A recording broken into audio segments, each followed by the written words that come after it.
Darkcast Network. Indie pods with a dark side. Warning. The following podcast may occasionally contain strong language and material that is not suitable for all ages. If you are easily offended, it is highly advised that you turn back now. However, if you're a degenerate, welcome, brethren. You've found your home.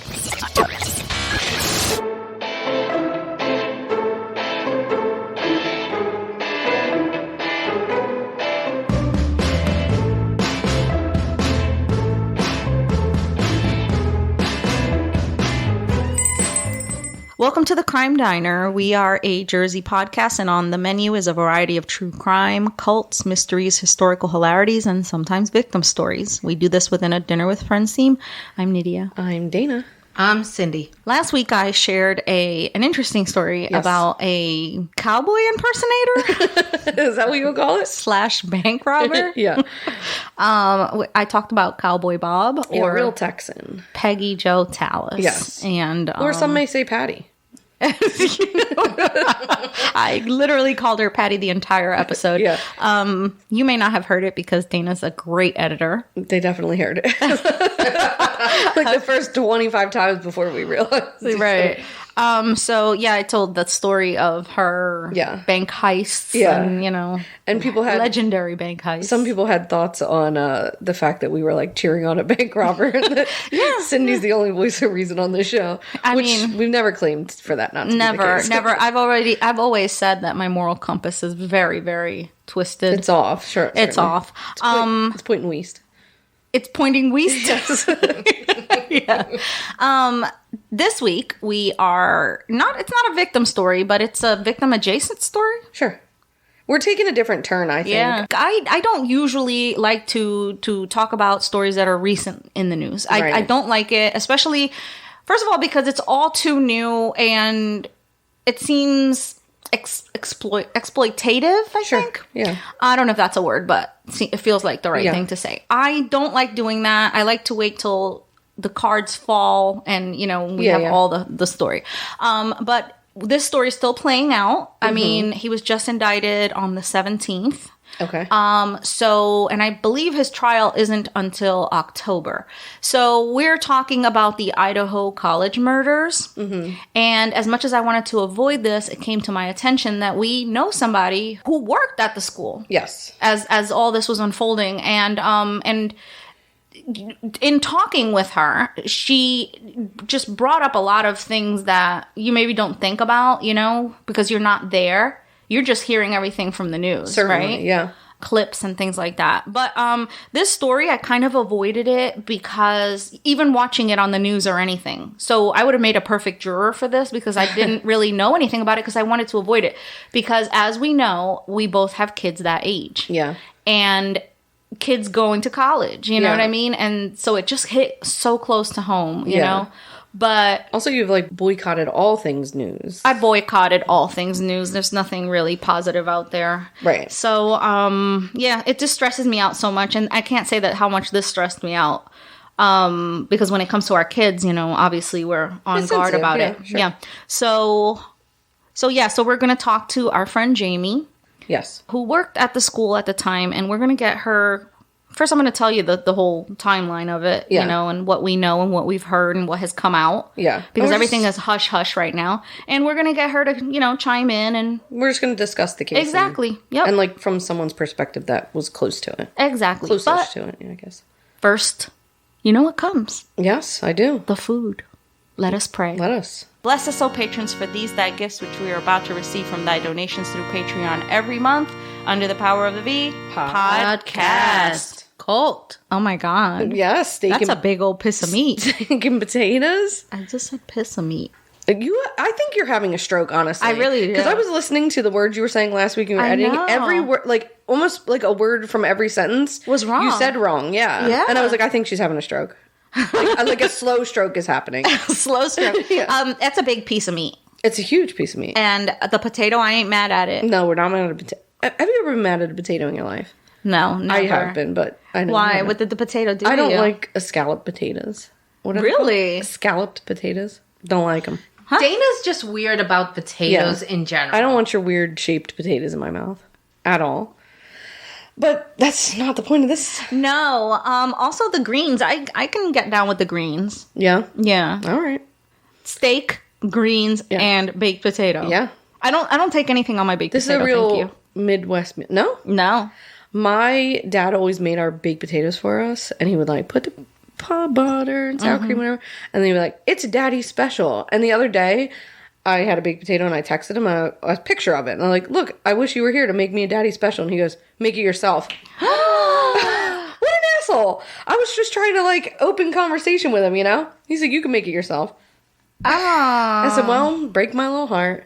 If my other sister would have texted that, he would have been like, "Oh, come right over and do it." Favoritism. Yeah, obviously. It's because she's not gay. Yeah, obviously. And also she might be Republican. But I digress. Yeah. I can't wait to dig in. Let's go. Wait, what are we drinking? Whiskey sours. We're having whiskey. We're having whiskey sours. I thought this was a whiskey sour. Delicious. And Nydia, I got 2 cherries. Yeah, it has 2 cherries, and I only have 1. I think that's pretty rude. All right, drink up. I'll show y'all the dessert upstairs. All right, let's go. All right.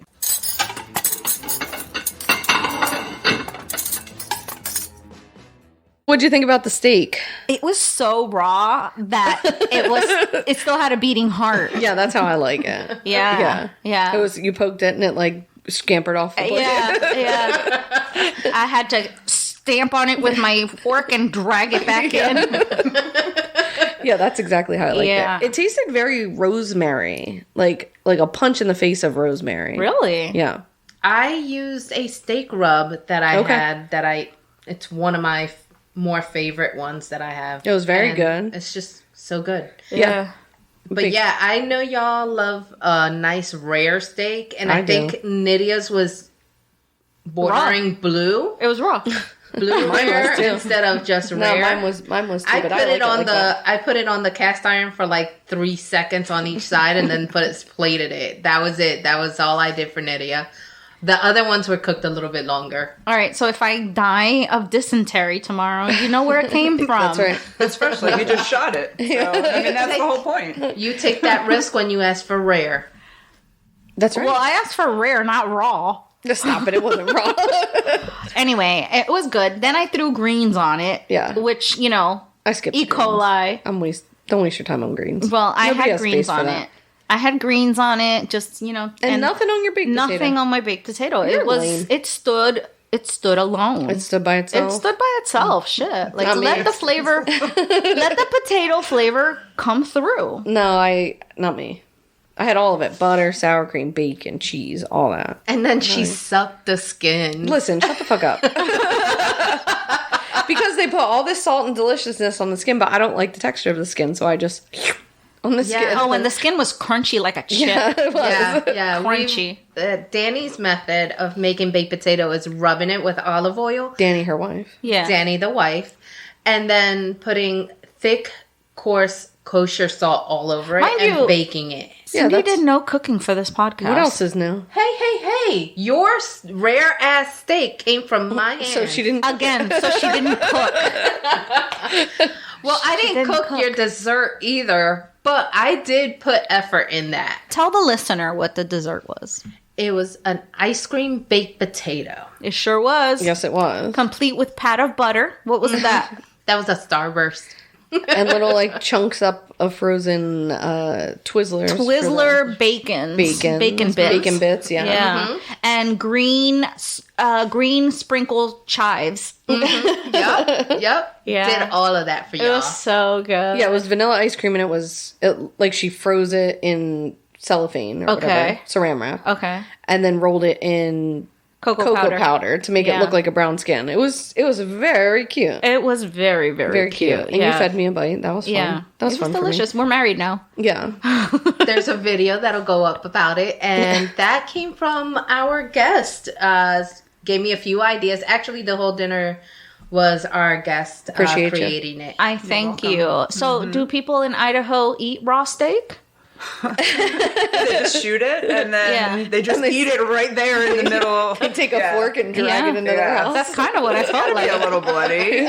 You want the flavor. Yeah. Yeah. I don't think I've ever watched anyone eat an ice cream potato. It was good. It was Yeah. really tasty. Yeah, it was That ice fantastic. cream was excellent. Yeah. Thank you. You made that too? Absolutely. She Sure. churned it, yeah. Okay. Vanilla ice cream. Sure. Vanilla. Fuck all the way off. Vanilla potatoes. The actual potatoes were Idaho potatoes, so little nod to Idaho. No Yukon Golds. No. Idaho is like the largest kidding. producer of potatoes in the country. Wow. Just Fair enough. FYI. Yeah, it was good. Yeah, it was delicious. Fantastic dinner. This drink is really great. I'm gonna drink it. I hope It's not. so. It's. I think probably last week was one of my favorite drinks we've had in a very long time. But this is really, really good. The ranch water that Nydia. Oh God, that was terrible. No, it was good. It was so Ranch good. water. It looked dirty too. Ugh. Last week. You know when you get into a white trash watering hole and you have to like put your feet in the bucket first so you don't get like leaf. White trash water. No, I'm sorry. You know, like an above ground pool. Okay. And then you don't want. Like they always have like. Is that what a white trash water? I had no idea what you were talking about. An above ground is this pool. a bucket I wash my feet off after I go to the beach and walk into your house? Like, what is No. that? You know when you go like it's like a pool you get at like Walmart or Yeah, whatever, and then, but you don't like want to get your feet dirty, so they have that little bucket next to it, and you like put your You don't want You don't want get the dirt in the- feet into yes, the pool, yes, into the dirt, yeah. into the pool, your dirty feet into the pool, Yeah. because it's like a little kid that's been like running around drinking alcohol all day.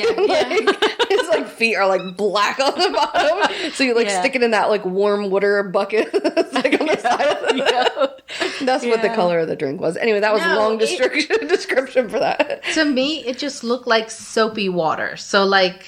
So dirty, soapy Appetizing. water. Listen, that was last Yes. week. This is now. Yeah. This drink was delicious. I just gotta say, I drank it very fast. Yes, she ate So- all the cherries out of it. It was pretty rude. Bear with me as I do this podcast. All right, fine. So your parking wars are over. They're done and over. They're done and over. You know what? Something that's been happening in and around our area just today. Just today.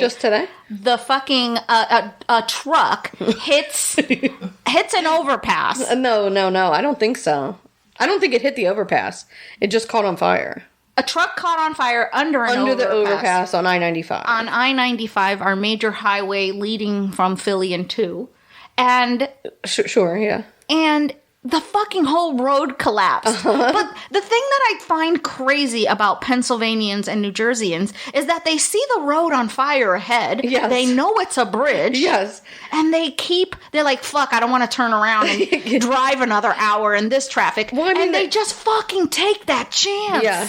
Here's the thing. There's no way to turn around where on they the road. You couldn't really turn around. There's no turnaround Yeah. there. There's just like, I guess I'll stop here. No, because what they would have Or- had to do probably is like close the road from the next exit, and then all those people are going to have to turn around. But that hadn't happened yet. Like, I don't know if maybe like the videos we were watching earlier, I don't think maybe like police or whoever was on the scene yet. So we were watching videos of people literally driving through smoke, like Also- coming up on either side. Right. Also, you couldn't see what was on the You other side couldn't, of that yeah. smoke. So you were just probably driving into an abyss or Yeah, flames. Nobody or... would have known if, like, I don't know, because it was because the videos were crazy. Like, the smoke was pitch black, Right. So thick, and it's just going over. And of course, I was in the comments. And my favorite thing to do in the whole entire world is be in the comment section. I know, of, like, any video. yeah.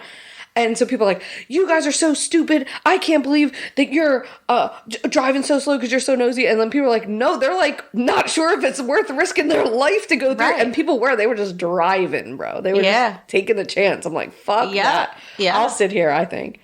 I think I would have turned around. I don't know. You can't turn there. There was no cars on the other lane. Maybe they closed it. I don't know. Listen, I would have made every possible. People are so funny though because like all the music in the background was Highway to Hell. Oh, yeah. It was making me laugh so hard. Also, like in the last couple, for those of you that are not in the northeast that we are, we have been dealing with nothing but fucking smoke for the last week. At least, so yeah. that smoke was not unusual for us at this point. It's been really kind of crazy, actually. Yeah. Like, I know everybody's talking about it, but like the smoke coming from Canada, people were like, it's not the smoke coming from Canada. You guys are crazy. It's Pat Robertson, the gates of hell opening up.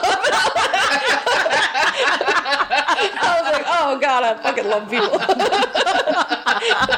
Oh yeah, yeah, it really was. It really I saw that TikTok. No one's talking about it. No. If it wasn't for TikTok, I wouldn't learn about these things because I know. I'm completely off grid with when it comes to news. Yeah. I refuse. There's too much negative out there.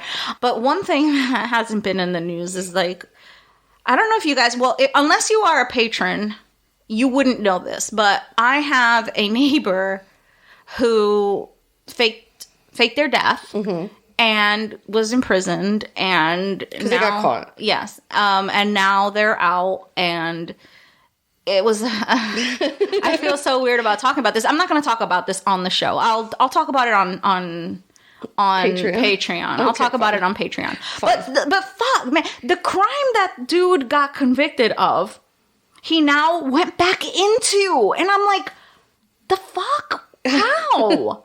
Like, I feel like he's fully going to pull this stunt again. I mean, I don't think you can. It's like a one and done. Like that's it. You're on the radar for like faking your own death. You can't fake your own death 2 times. That's okay, but very crazy. this kind of business requires that you have special insurance. Okay. And what he did was he tried to commit insurance fraud, right? Sure, absolutely. So what other how are you purpose going to would you fake your own go death? in the business again if you don't have insurance for that? You know what I'm saying? Unless he puts in somebody else's name. Yeah. That's obvious, yeah. Come on. But I'm just saying, like, it feels like it's against parole, and I'm pretty sure he's on parole, right? Because he's released. I don't know. Depends on if he was released with still time on his. Yeah, or maybe he's paid case. the money back. Okay. You know, I highly doubt he's paid that money back. it was a lot of money. Yes, Yeah. yes. Well, that's interesting. So we'll talk about it on Patreon. Yeah, definitely on Patreon. I'm sorry to disappoint you. Lame. Sorry. Yeah. Well, I can't like be out there. I can't expose myself. You know, Okay. It's a popular podcast. is it? Yeah, I also have another story to tell on Patreon. Got a lot to talk about on Patreon. Yes. All right, well, join us there. They are of a very private nature, and Dun, dun, dun. yeah. Anyway.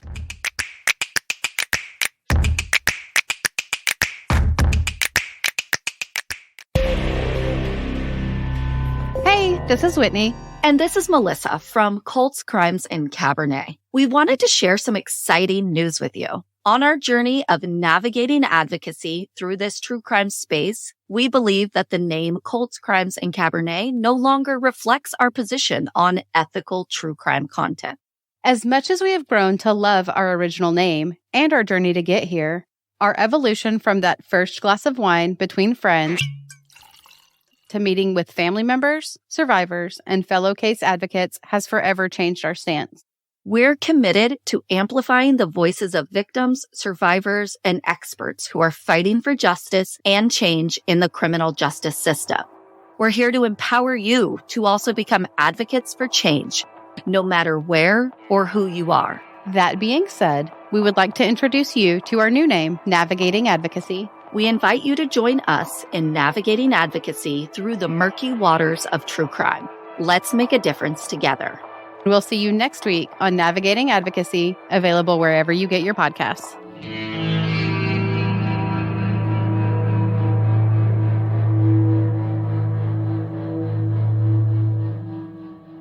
We have to talk about our show. Okay. Who are we and what do we do? I am Martha Madrigal. And I'm Charles Tyson Jr. We are the hosts of Full Circle, the podcast. You are a beautiful white trans woman. I will take that. Of a certain age. And you are a gorgeous black cis pan man who has shared my life for 10 years. And we're engaged. I put a ring on it. Yeah, you did put a ring on it. It's a pretty ring, too.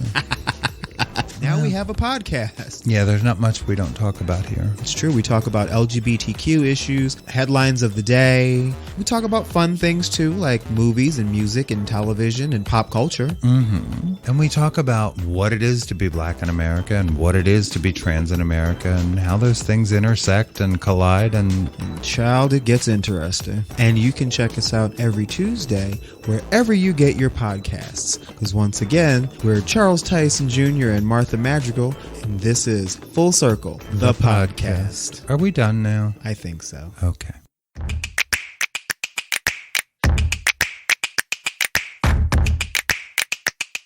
So today's story, we brought Jamie in to talk about this.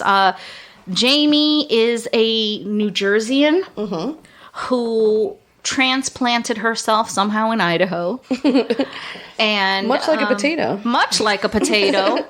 Although potatoes are very prolific. I don't see how New Jersey couldn't be the capital of potatoes. No. I think Considering Idaho they had nothing else, and then they gave them the They potato. were like, the potato. They were like, here, take the potato. New Jersey has cranberries. New Jersey has blueberries. New Jersey has tomatoes. Hello. New Jersey has tomatoes. Yeah. And New Jersey has It's fucking literally the sewer. Garden State. Sewage. I was about to say What'd you say? corn. Nuclear waste. Nuclear Don't waste forget and that. sewage. Yep. Apparently, New Jersey is also the home state to glitter. Glitter? Yes, I saw that on another podcast. The movie with Mariah Carey. Unword-winning. No. Because we can throw that in with the nuclear waste. Yes. Yeah, never goes away. No. And the Statue of Liberty. But somehow we gave the potato to Idaho, and Jamie went to Idaho to field her. Is it grow her wild oats? Sow them. Yes. All right. So, Jamie, tell us. Yes. This story takes place in Moscow, Idaho. Thank you for saying it correctly. Right. I had been saying Moscow. Yes. Moscow, Idaho, and it's a super sad story, and we're in no way making light of it. But I mean, if you can't fucking laugh, you'd cry at this. Okay. Yeah. So, Jamie, tell us about Moscow. Basically, I think something that people don't really know, especially if you're from Jersey, right? Like you said, I'm from Jersey. There's 9 million people that live in this tiny little state, and you can feel every single one of them. Yeah. Yes. But Moscow, Breathing down your fucking neck, goddammit. in the car next to you, following you down into the abyss when They're the road fucking collapses. everywhere. Yeah. But no, Moscow, Idaho. So if you look at a picture of Idaho, this usually helps because people don't really know. People are like, Idaho, is that next to Iowa? No, it's totally not. Right. So if you look at a picture of Idaho, there's the panhandle, right? So it's that top thin piece of Idaho, and then Idaho, the bottom is a big square. Yeah. Moscow's still up in that little Right. It looks like a tomahawk steak. like a tomahawk. Yeah. It looks like one of those little Pork chops. A lamb chop. a lamb chop. That's what it is. Idaho's a lamb chop. Okay. Yeah, so Moscow's still kind of up in that area, but it's pretty remote. So if you go to the biggest city near Moscow is Spokane, Washington. Right. And that is 85 miles away. And in that 85 miles between the next largest city, which is still not even a large city for New Jersey, right. And Moscow, there's just land. And most of that land's on is tribal land. It's the Coeur d'Alene tribe. And so as you make that drive, I don't know how to describe it to have you guys it's I guess the Pine Barrens, but even more remote. Okay. If that makes any sense. It kind of to me, of course I've never been there, but in my brain it's old timey road and cornfields on either side, or potato fields, I guess. Potato fields. So and one rogue house, 2 miles away from the road. Well, okay. Well, I'll give you this information. So it's extremely mountainous up in northern Idaho. That's the other thing people I think don't realize. So the northern Rockies, they extend out into northern Idaho. So it is not flat at all. Okay. It is extremely mountainous, extremely hilly. And so as you leave, like I said, the Spokane area and travel south into Moscow, what you actually enter is this region called the Palouse. And so it is a pretty unique area. So Moscow, Idaho is nestled right into the Palouse, which is this beautiful rolling hills. So the best way I like to describe it is, the Windows startup where it's that green hill? That's what all of the land looks like around that. It absolutely looks like that. That's the best way for me to describe the Palouse. And it's a really specific area, and all of those hills, it's really crazy because as the seasons change, the land color changes because they're growing wheat and lentils and all this stuff. So in the summer, it's super green. And then it sort of turns yellow and they harvest everything. And then the land is brown through the winter time. And then it changes green again. So all the scenery kind of changes. And so that is what that region looks like. Okay. So you're pretty much Moscow, I know we haven't talked about this, but like, so Moscow's on the Idaho side. And if you travel west 8 miles, you're in Washington State. Okay. And Pullman, Washington is right there, like 8 miles away from Moscow. Okay. 2 college towns kind of facing each other, all surrounded by this like rolling hills, like extremely like So ag-heavy you lands. mentioned Pullman because I lived there. Okay. Well, what because Pullman the is- other part of our story Right. takes place in Pullman. Okay. Yeah. So it's literally like they're right near each other. That's like exactly 10 minutes away, right? Correct, yeah. Right. So these 2 campuses. So an Yes. actual 10 minutes, not like, you know, a Midwest 10 minutes where it like takes you Yeah. forever to get somewhere. Oh, yeah. Okay. So I lived in Pullman and worked in Moscow, Idaho. Okay. And I could, if I had to be to work at 8 o'clock, I could leave at 7:45 and still have extra time. Okay. Wow. It's like All right. 60, 70 miles an hour. And Okay. there's never any traffic. Gotcha. So also the population. So Moscow, without the university students, is Right. like 20,000. Okay. And Pullman's maybe 30,000 without the students. So when the students leave, right, like in summer, like those towns are just Ghost town. Dead as a totally doornail. empty. Yeah. And like I said, north, there's like nothing for 80 some miles. And south, the next town is about 32 miles. Wow. So it's slightly isolated. Yeah. So you really are either in Moscow doing stuff or in Pullman doing stuff. Like, Right. that's where you live. Okay. And that's it. Like, whatever you need store-wise, like, Right. whatever you need groceries, like, that's it. Like, that's what you're doing. Or you're Okay. driving 80 some miles to the next Holy thing. shit. Well, Okay. That's So that very puts much us- unlike Jersey. To give like a Locates us, geography. yeah. Yeah. Yeah, Okay. at least to give you that. Yeah, it's a small town, and it's like Super small. 2 college towns, basically, because Correct. that's what's moving the economy and everything. Yeah. So we're talking about the Idaho murders, and so I'm glad that we have that like little bit of background because I thought Moscow, and they even spell it Moscow, like the Russia. Oh, is that how you say the Russia one? Because, so, you know what? I think I'm just like, I don't know. whatever, preferencing Moscow because I worked there, but I went to school there too. So I spent like a lot of time there. You went to the University I did. of I Idaho? got my degree done there. Idaho? Idaho. Okay. Yeah. So you I lived spent, and like, worked there. I was in Moscow getting my degree for like 3 years. Okay. Left and then came back. Okay. And then worked at the university. Got it. Yep. So we're going to start with the murders happened on November 13th, right? In the early hours This of year? November 13th. Or 2022? Of 2022. Okay. And I mean, honestly, Dana, Sorry. of this year, what year? I meant, you know what I month meant, are we this in? school year. Like Yes. this year. Yes. Like just Yes. recently. Okay. Okay. So I will flip this table over. You're going to be crazy. It's Saturday, November 12th, and on that night, Saturday night, the story, I think, revolves mostly around Kaylee Gonzalez and Madison Mogan. They're best friends since 6th grade. Okay. All right, back in their hometown, and they decide to attend the college together. So they've been best friends forever. And I think that everybody believes that they were the original target of this person. Okay. All right. And that everybody else was just in the wrong place at the wrong time. They're lifelong best friends. They're at the Corner Club Bar in Moscow, which... Moscow. In Moscow. This is another Patty incident, I swear to God. Patty. Yeah. So they're in the Corner Club, and I heard that the Corner Club is like one of like the best in the nation, right? Yeah, it's probably like it's the most popular like bar. Sports Everyone bar. goes there, like Yeah. everyone knows it. Yeah.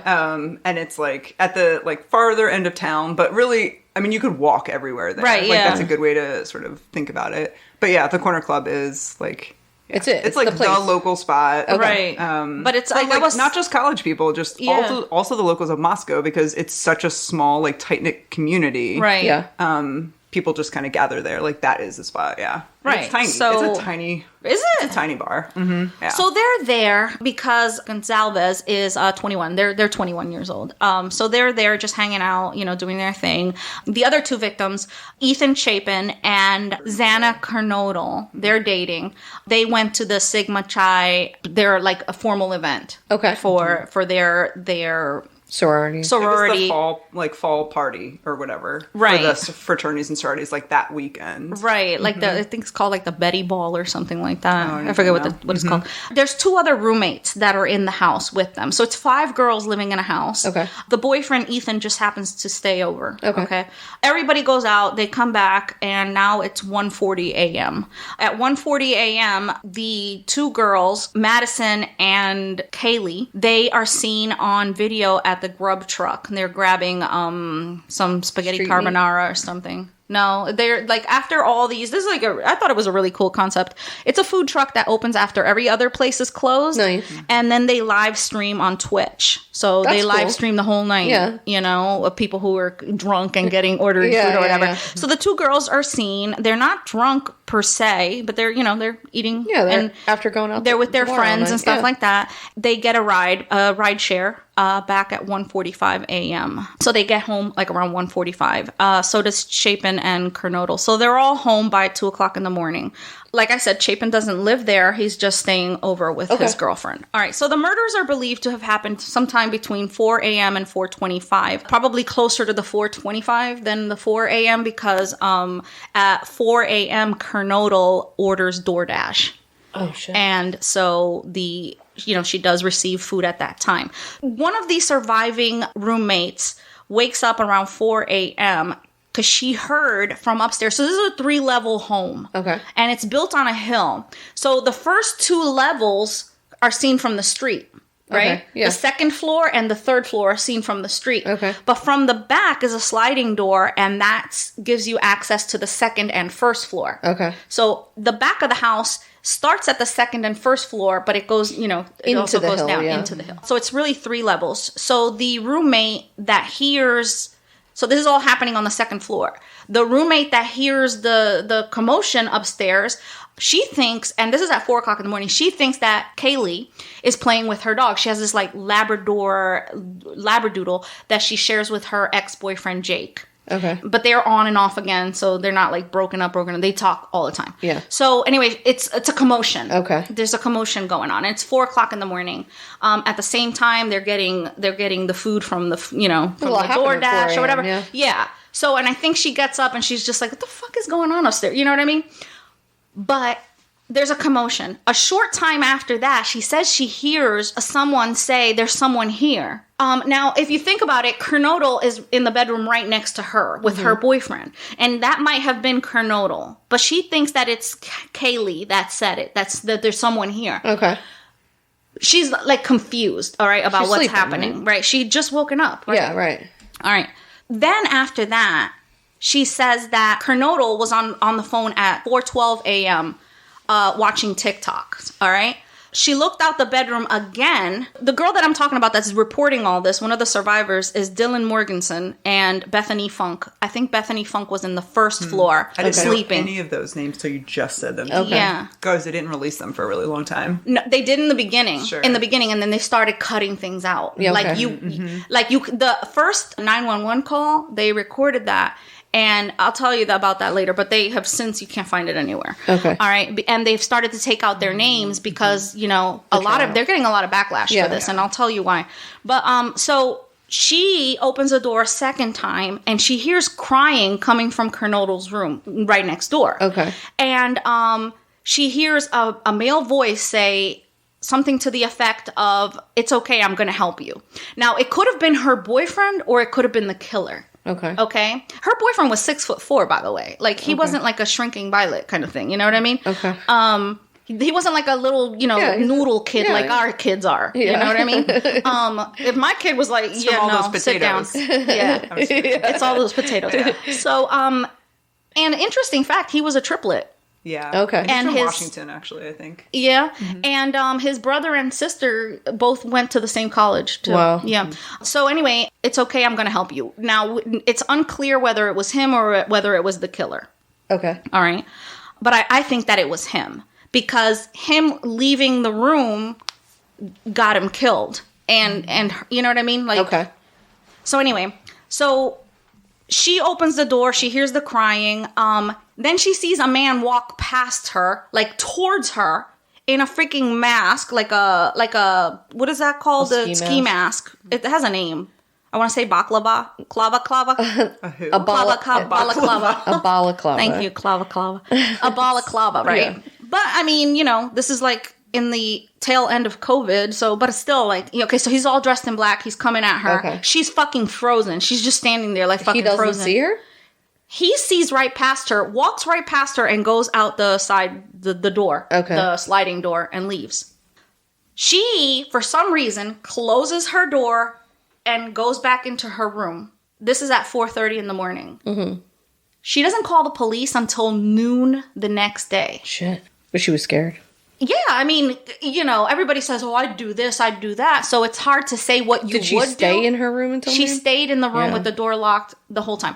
Now, I remember when this story first broke, like the very first breaking news, they recorded her and they played the recording, and she's like, "My roommate is unresponsive," and they were like, "What do you mean unresponsive?" You know what I mean? Like, what do you mean unresponsive? And she's like, "Well, she hasn't woken up. They haven't woken up, none of my roommates." And, and they're like, what? Because is she still locked in her room? She's still locked in her room. Yeah. So she calls and honestly, they come. Though, like, I don't 100% blame someone for doing that. Like, no, I mean, obviously, you know what right? I mean? Like, if you're fucking scared, you've seen maybe you should have called the cops. Especially if you're sheltered. Then, yeah. If you're sheltered, you know what I mean? So that was what was weird. And at first they even thought like, oh my God, these people killed, them. Yeah. Because how could you not know the amount of blood and the smell of blood that was in that house? Like, how could you not know? And that's why everybody, like, they're trying to protect them now because everybody's like, well, like if you think you would have called 911 right as it happened, one, you could have probably saved some lives. Maybe they were injured critically, but not, and two, the guy would have gotten caught. Yeah. And they were attacked a lot. Like a lot. In the very first, like, I don't know, you're going to go more into it too, but just like those first few weeks. Yeah. Because Moscow PD was only releasing like a little bit here and there. And so when I would watch all of the press conferences, and like everyone would like sit around and watch these press conferences with the police chief and whoever else was like on this case at the time. And then they would open it up to questions, and all of the reporters were just like, what about these two? What about these people now? This was before we didn't even know their names or anything like that. Yeah. And so everyone was kind of attacking them for this very reason. Yeah. But also, I mean, again, like if we just think like humans, they're like, just kids. I mean, they're just kids. They had all of them were probably drinking. And probably smoking. So she was probably scared to get in trouble or something. Well, you know what about I mean? even like if you think of like the Richard Speck case where, in the 70s, the guy killed like a bunch of school nurses, and one of them hid under the bed and got away. Like, you do what you think you need to do to survive. Listen, these two, the other one, she just straight up slept through the whole thing. She's probably drunk, you know what I mean? Yeah.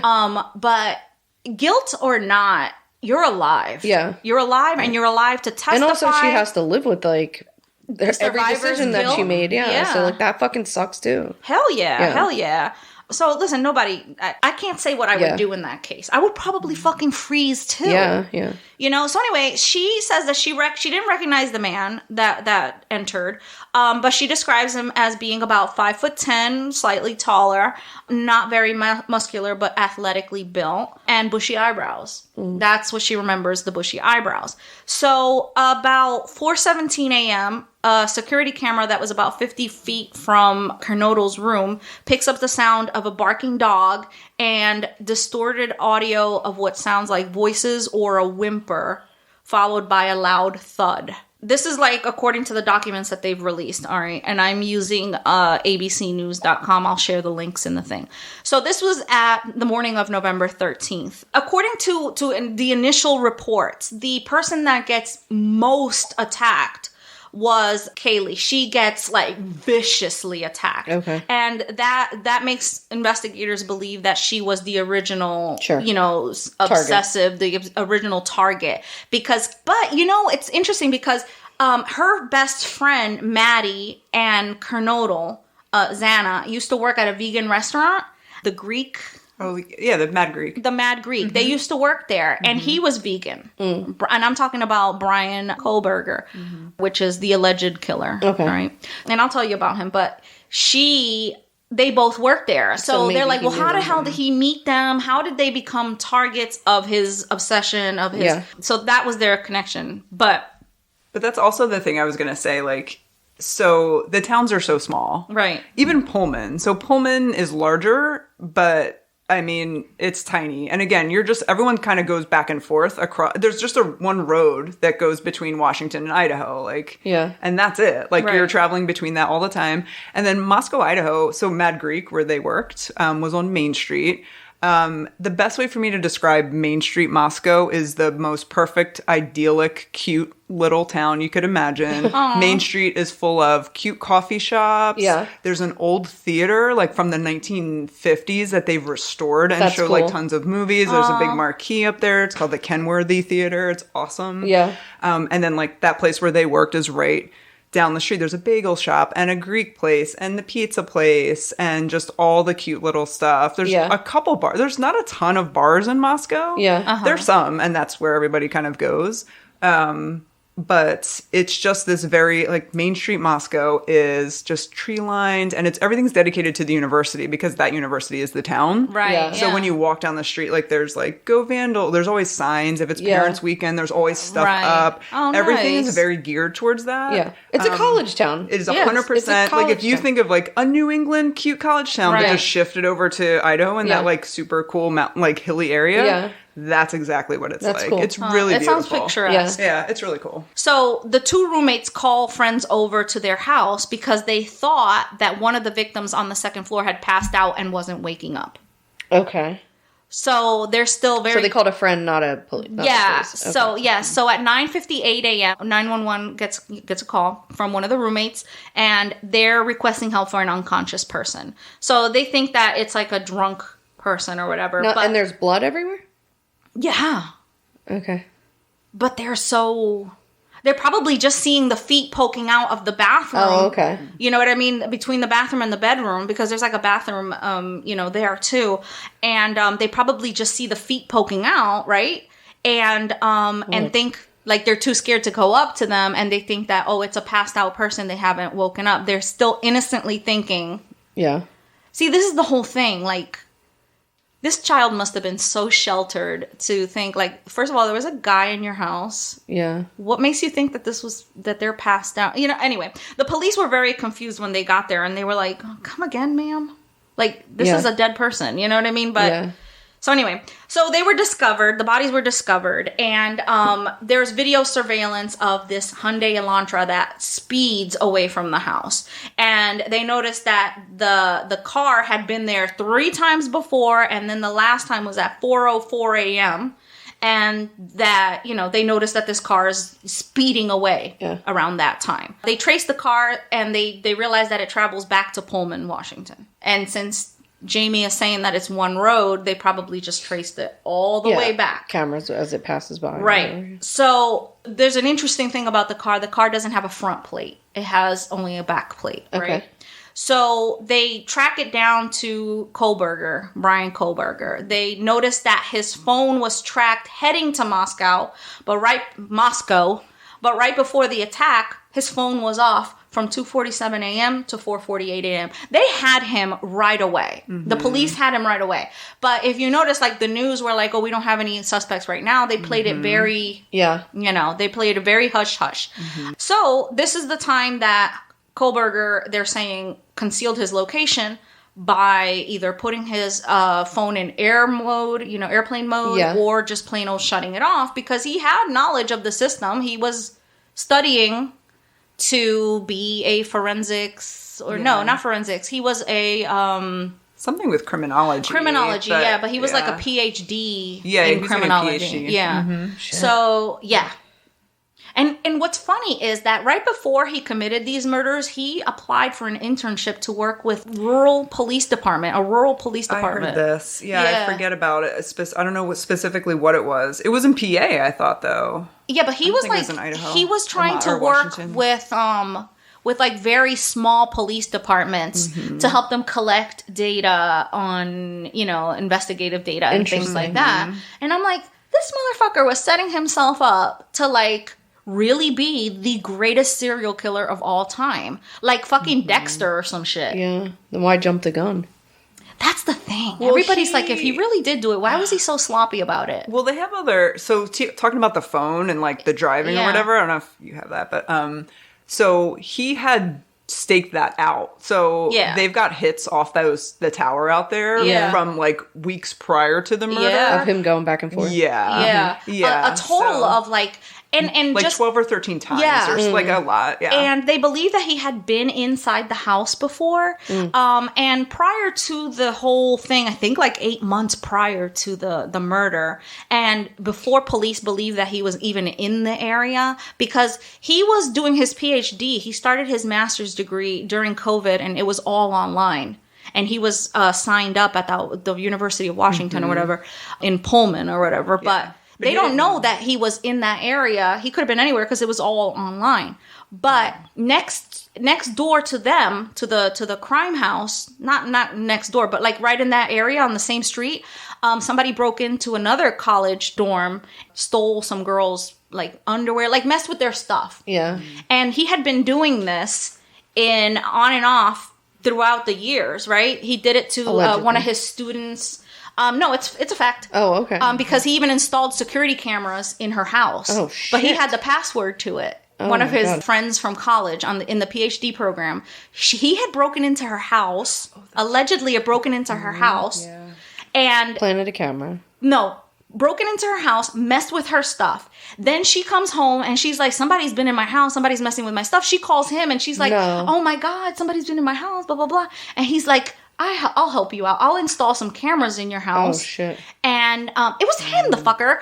And he goes in and installs cameras in her house, only he has the fucking password to it. He's watching her. Oh my gosh. That's crazy. You know? So anyway, he's like endearing himself to her and like, you know, and she trusts him, right? Yeah. And so he had been practicing this. Yeah. So they don't think that it's related. They don't know if it's related to him or not. But this girl, she was packing up to go back home, and her suitcase was taken out of her car and left in the middle of the road. And then her stuff was taken out of it, and her underwear was shoved in the cup holder. Oh. And it was meant to kind of create a feeling of unease in the girl. Mm-hmm. Yeah. You know what I mean? But it was like so near to the victims that it's like, oh, he had been fucking looking like a casting agent for this fantasy that he was building up to create these, to kill these people. Yeah. And he was just looking for the right girl. The right setting. The right, you know what I mean?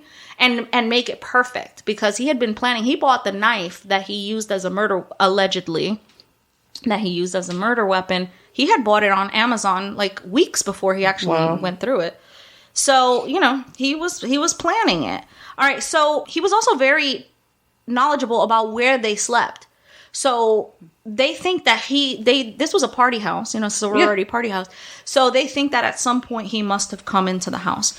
So now it's Thursday the 17th. Also, the day of the murder, he came back. He came back around 9:30 in the morning. To see if anybody had, before the cops were called, because they weren't called till noon. Before the cops were called, he was back in the area, seeing if anybody had discovered his handiwork. Shit. Which, stupid him, because they already saw that by not at that time, but they would have seen the fucking Hyundai again. You know what I'm saying? Right. Which they did. Right. Obviously. Yeah. Mm-hmm. But yeah, he was back there, and he pinged off of those cell towers at that time. Now, of course, in his defense, he's saying that he was only pinging off in that area because there was like a Safeway or a supermarket near there, shopping near there or something, and that it was better than the shopping at Pullman. Well, I would disagree, because there's no sales tax on food in Washington State, and there is in Idaho. So why would you do that? Yeah. Okay, well, see? There you go. I'm going to say that's fucking stupid. All right. Yeah, because that's I know where that Safeway is, and it's a shitty Safeway. So. Okay. Well, according to the news reports, he's claiming that it's better shopping over there, and that's why he was there. That's crazy. Right? Okay, well, you just poked holes in that. Yeah. I'm sorry. Expert witness testifying. Right. No sales tax on food in Washington. The end. Yeah. Right. So now it's Thursday, November 17th, and autopsies have now been conducted on the victims, and they each were stabbed multiple times. It was initially thought that the 4 students were asleep when they were attacked. There were 4 that were killed and 2 that lived. That were in the house. That were in the house. Okay, got it.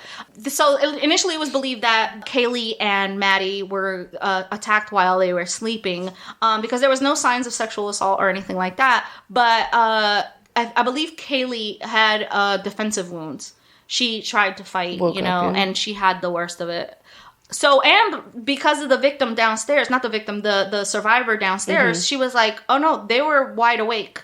Everybody was aware. Yeah. So that was like a blow to the family. So, okay, so they have the... Why was she saying that? Because of the... Because she heard the commotion. She heard somebody say somebody's in the house. Gotcha. She heard all of that. And she also saw him. You know what I mean?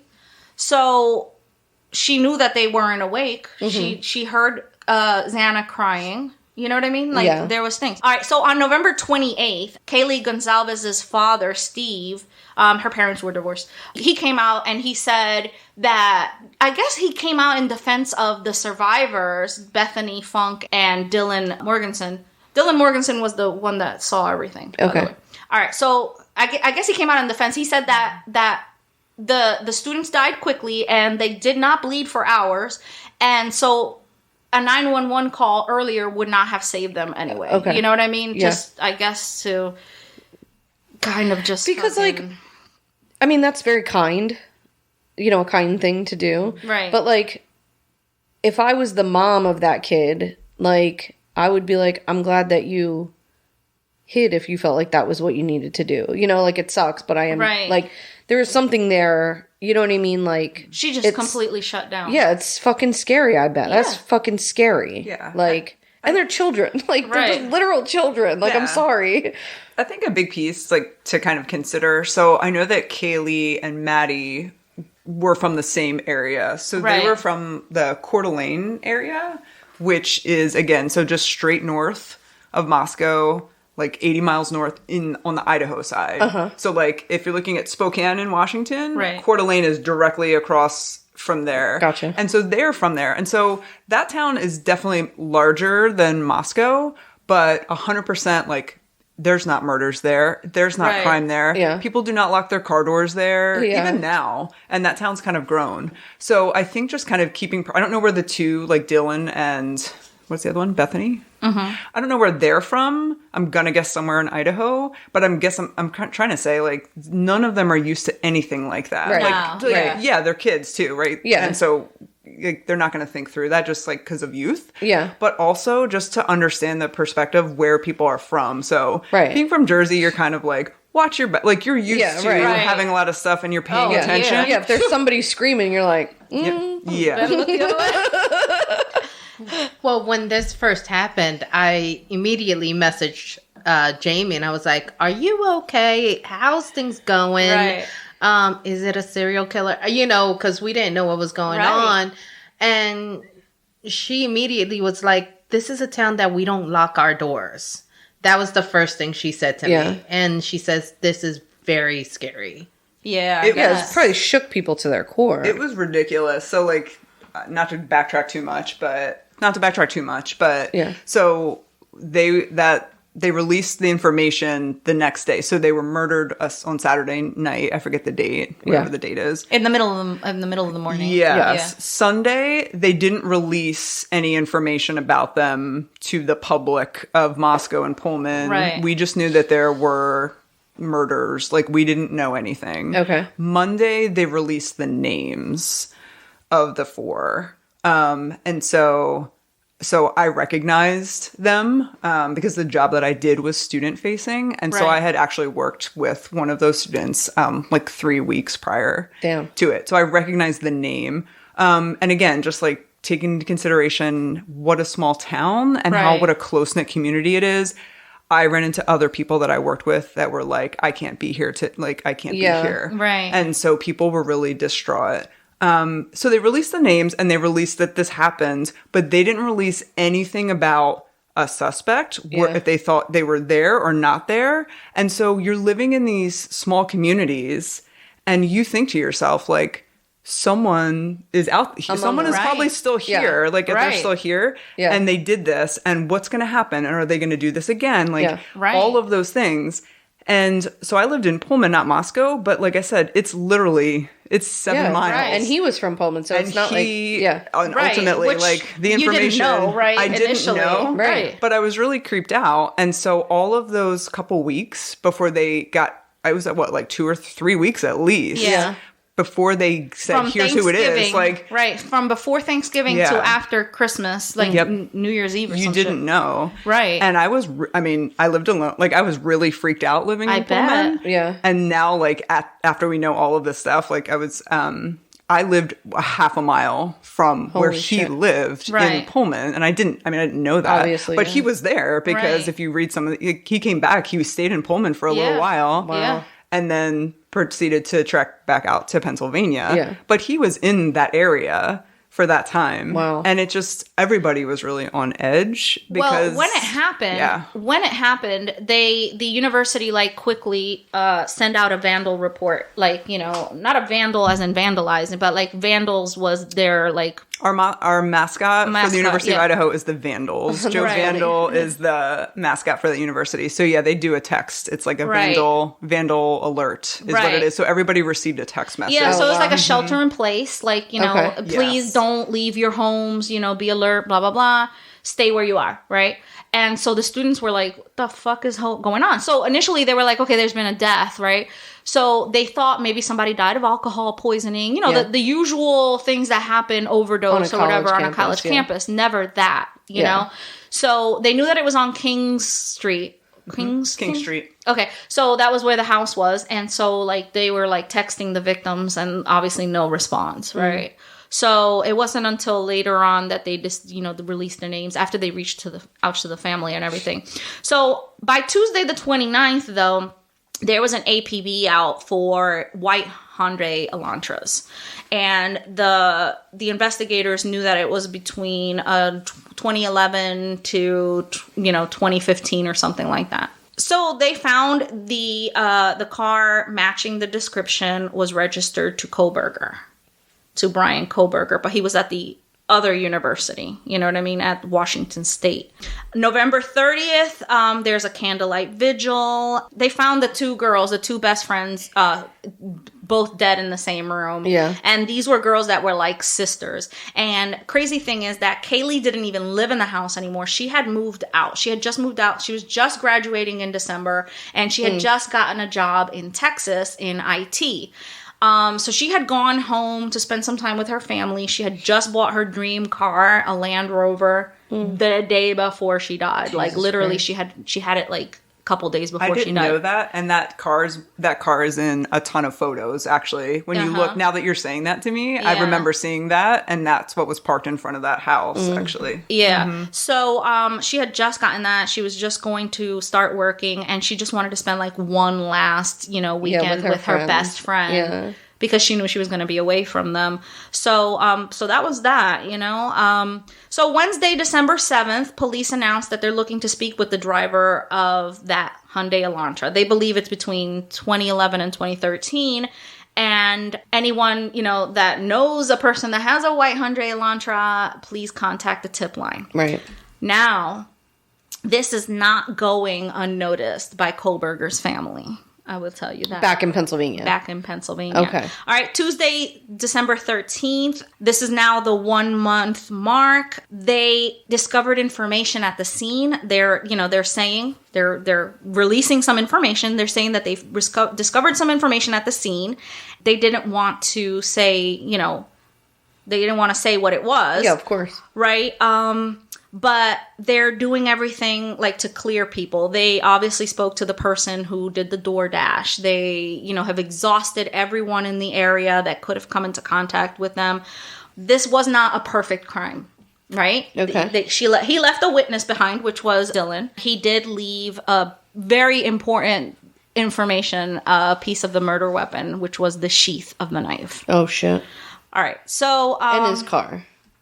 And obviously the video of his car, right? But you can't link somebody to a murder per se just because they were in the area, you know what I mean? So the most important thing was that the knife sheath around the button area, the clip, you know, where you button it down, he left touch DNA behind. Perfect. All right. So people think that he did that little sloppy piece of thing because he probably wanted to feel with his own hands taking of a life. Interesting. So anyway, he left the knife sheath there and leaves, and doesn't even leave like running. He just fucking walks out like in a daze. Anyway, so December 15th, he is stopped in Indiana by police for traffic violations. He stopped 2 times within 10 minutes of leaving. He's driving strangely, erratically. Now, people think that 10 minutes from leaving the crime scene? No. Oh. This was December 15th. Oh, He's okay, driving. Jesus. He's taking like a cross country drive with his dad. They're driving from Washington State back to Pennsylvania, and he lives in Monroe County or something like that, by the Poconos. That's where he lives. Okay. Yeah. So he's taking this road trip with his dad, and they're taking the scenic route. They're going out of their way like a total of 5 hours extra. To drive through Colorado. So somewhere in Indiana, he gets pulled over for driving too closely behind another vehicle. And he's caught on the chest cam or whatever. And he's like real sketchy, and his dad is like very calm and, you know, happy-go-lucky dad. And he's just like really like on edge, right? He's driving. He's driving. Okay. But he's just following too closely and for speeding and stuff like that. Okay. So he gets pulled again. He just gets a warning or whatever, and they release him. Initially, they thought that this was planned by the FBI because they were like tracing, you know what I mean, following him. Right. But that wasn't the case. But police did have their eye on him. He was the main suspect right from the start. Okay. On Tuesday, December 27th, they find the DNA that I was talking about on the knife sheath left on next to Madison's body. They find the DNA. He is not in the records. He is not in the DNA database because he's never committed a crime. But they go to Kohlberger's house. The FBI goes to Kohlberger's house and they go through the trash because did you know that trash is public domain? I did know that. Yeah. So your trash is, you know, it's up for grabs. You put it on the street. Right. The whole time he is at home, you know, over Christmas and everything. Kohlberger's sister works in the mental health field. I think she's like a counselor or something, a guidance counselor or something. And there was another sister that works in mental health. I think. Anyway, so she tells the dad, they've been keeping up with the news because, 1, because it's all over the place, and 2, because he goes to college right near there, right? So she's like thinking, she's like, Dad, I think Brian had something to do with this. He's coming home, and this bitch is Brian is wearing fucking gloves around the house, taking his garbage, putting it in little Ziploc bags, and dumping it in the neighbor's trash can. That's very strange, yeah. Right. I mean, I get it. And his sister's watching COVID, this. yeah. And he's always been very strange, you know, and just an oddball. Yeah. But that's not COVID. Like, come on. No. He's wearing gloves and he's being weird. And also he has a white Hyundai Elantra. Yeah. Hello, the same white Hyundai Elantra. But imagine being able to think that way about your brother. Like, you know what I mean? Like how, what he must be like. You know, like if that was your kid. Him capable of it. Yes, right. You know what I'm saying? Yeah. Like. But also, like, I mean, we can only speculate, right? What his experience has been with his family and what they know about him. We don't know. Right. But there's too many pieces that just line up as well. Right. So maybe that's part of it. And then him acting that way, it just, you're going to think about it. Yeah, right? So, like, like someone from WSU, someone with the same car, you know, all of that kind of stuff. Exactly. So, yeah, it starts to add up. Yeah. Right, but I mean, as a family member, would you think your brother capable of something like that? Well, that's what I'm saying. Maybe. Like, if I was like, oh, there was a murder at Ithaca. Right. And they were like, your son's fucking wearing gloves and protecting his and DNA. they drove a white Jeep and they did that and like this. And I don't know. Like, it would probably take me a lot to be like, well, still couldn't have been engaged though. You know what I mean? Like, whether it took you a lot or not, speculation is that the family, the whole family that was there for the holidays, went and checked out his car. Mm-hmm. But Brian had already scrubbed his car with bleach and everything, and like he had already like, you know, dotted his I's and crossed his T's about that. So anyway, they pull out DNA from trash, and the trash ended up being the father of the killer. Okay. The DNA match familial DNA, right? Yeah. So, I mean, that's too many coincidences at that point. You know what I mean? Like, we're talking about you're that far away from the campus, and the DNA is showing up over here. The only one that lives there. You're the only one that lives there. Right, yeah. Right? So, Friday, December 30th. Open and shut. Open and shut, bro. Right? But they're saying, well, let me just... All right. So, December 30th, he's arrested. And, the parents were just like, really? Really, folks? They broke, like, all their windows. Like, they were just, like, coming in through the windows, through the doors. Like, that seems excessive. That's what they were saying. They're like, it seems excessive. But, like, I think Brian was, like, in the kitchen kind of waiting for them and shit. So, he gets taken, like, by 50 agents. And he's flown back to, Idaho. Tuesday, January 3rd, he is arrested for 4 counts of first-degree murder. He's arrested for burglary because they believe that he had been in the house before. He's first scheduled to appear in court in Philadelphia, in Pennsylvania, and then he is extradited to Idaho. And that happens on January 4th. But his only statement is like, I'm eager to be exonerated from this as soon as possible. Like, he really thinks that he can be exonerated. Okay. All right. So, all this other shit happens, right? Like, they start to pull out all this other information. He had gone on Reddit, and he was, like, trying to do this. But that was sanctioned by the... Like, he did this Reddit questionnaire about the mind of criminals. If you had been, previously convicted, did you feel remorse? How long after the crime did you feel remorse? Did you look for your victim? You know what I mean? Like, he was asking these questions, but this was sanctioned. But he's getting a lot of flack for that. But this was sanctioned by the college. But it could be because he's in a criminology. It aligns what he's studying. So yeah. And we're better to take a poll than fucking Reddit. Exactly. Oh, come on. So he was just indicted May 17th, just past May 17th. Okay. Usually there's like these like pre-trial things that they do where like they'll put a jury together, not a jury. They'll have it in front of a judge. The judge will say, yes, you have enough evidence to do a trial or whatever, right? Yeah. But they pulled this like grand jury out of their ass or something, and it was up to the grand jury to say, yeah, you have enough or whatever. So they did. That makes sense. Yeah, and so he is going to trial.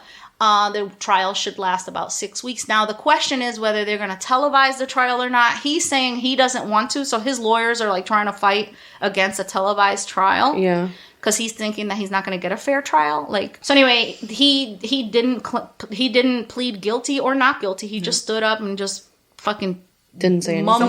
Someone else did it. Or the judge. The judge read it. Yeah. He just stood there. Okay. He didn't say anything. He didn't want to. And they're thinking that maybe he's doing that either to, be a brat and remain in control of the situation, or to keep open the plea bargain. You know what I mean? Because if he doesn't say that he's guilty and he doesn't say that he's innocent, there's still time for plea bargain.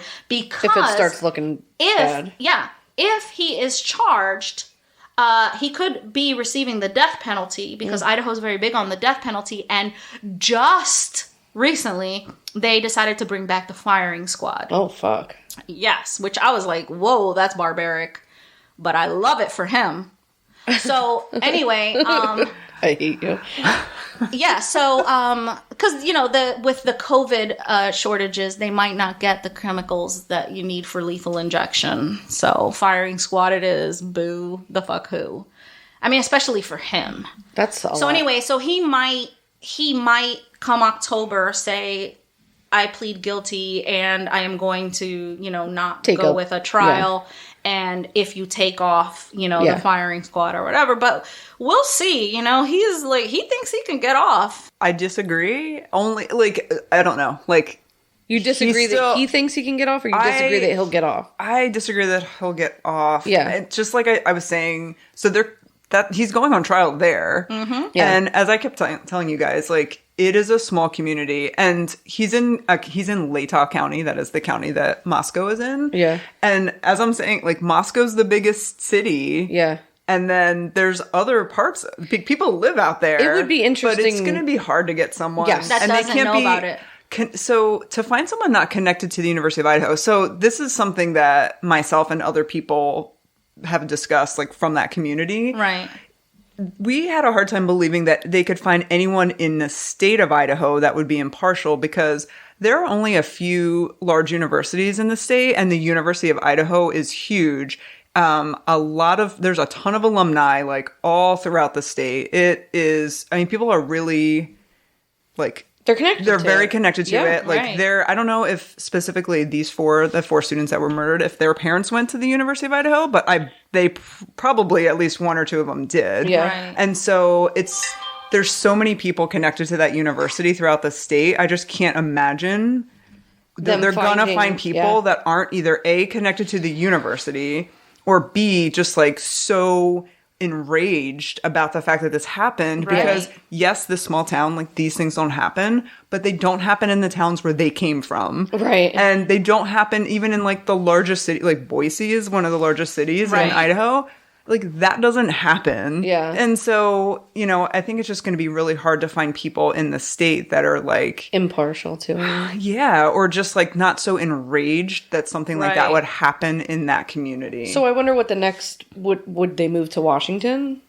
I don't think they're going to find it there either. Yeah. But at least Washington has bigger cities. Sure. Yeah, they could find people from, like Seattle or something. Sure, that might not even have heard of it or whatever. Or certainly not, maybe not heard of it, but just, like, not as connected, like, emotionally connected to it. Right. Yeah, I don't know. That's why I'm saying, I don't know all the evidence that they have. Like, I'm obviously not part of the legal team for that, but just thinking about the people in the state, the way people have really, like, not just in Moscow, if you go to other parts of the state of Idaho, people are really upset about this situation, and because it doesn't happen. Yeah. It really doesn't. And I think that just, like, I don't know. I just don't think that people can really kind of deal with this in that way. Well, it's also like, you send, like, when people send their kids to school, right? And, like, people from the Midwest are like, well, I would never, don't let my kid go to school in New York City. Oh my God. Because it's so dangerous, right? And, like, there's so many, of course, many more people, many more opportunities for things to happen. And, like, so you understand, but to send your kid, 80 miles away. Oh my God, when I was looking for colleges, you're for like, David, it's fine. It's going to be fine. It's almost like they purposely build colleges around the shittiest, most dangerous towns. Like, a lot of colleges, at least in this area, like, they're fucking surrounded by, like... Yeah, I mean, it makes sense, though, because it's like, the housing opportunities are what they are, the major cities, like, for them to get internships, like, they're all right there. Like, it sort of makes sense for them to be near Philly, near Newark, New York City, probably like, whatever. send your kid to this small town. But you send them to Idaho, and they're like, they're going to be fine. Safe as, they're going to be milking cows and picking potatoes and shit. I don't know what y'all do out there. They're safe as hell. Oh, speaking of milking cows, Ethan's job was working in a tulip farm, and in Washington. In Washington, yeah, that's where that would be, because they've got they do a tulip festival. Yes, on the he used to prepare for the tulip festival. Yeah. They actually crossbred a special tulip, yellow and white tulip for him, and gave him Ethan's Smile. They called it. Oh my gosh. I actually have a picture of that. So they set that up on campus. I was standing in front of one of the buildings on campus, and I could see they planted all of those yellow tulips. Yeah. It's in the shape of the smile, and they had it all over. And I didn't realize it because I was walking around campus in the springtime, and I was like, "What are these? This, like, just showed up. Is this for graduation?" Because it was right before graduation. Yeah. And so they honored them at graduation. Yeah, they got too. posthumous oh my God, degrees. Stop. I can't stand that. Stop it. Yeah, they did. They just did it last month. And the brother and sister of Ethan went back to school. Yeah, of course. They went back to school, and, like, and they a lot of therapy and stuff like that, but they're back there, and God, I can't even imagine. Yeah, that's awful. My voice breaks for that. Because my kid's 20. Yeah. Your kid's 21. He'll be 21. He'll be 21. Yeah. It's wild. It's wild. I'll be following this this trial very closely. Oh yeah, absolutely. Because he was an incel. Like, yeah. So do you know do we know anything like specifically about him as a person, or like what his deal? Just that he was obsessed with BTK. That's a weird one to be obsessed with. And with Ted Bundy, he was obsessed with them.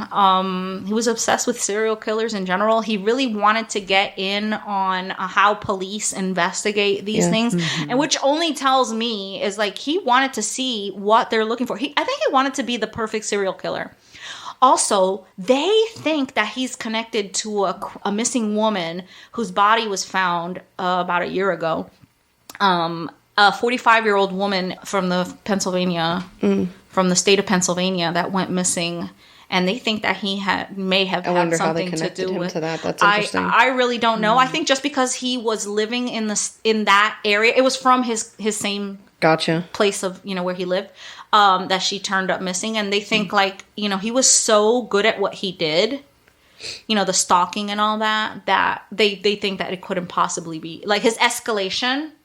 Because BTK started breaking in and messing with the freaking victims first, and then he came back and killed them. So I think that's what he was trying to do. Right, and those things that you don't necessarily report, you could never know what his escalation was, because exactly what the fuck.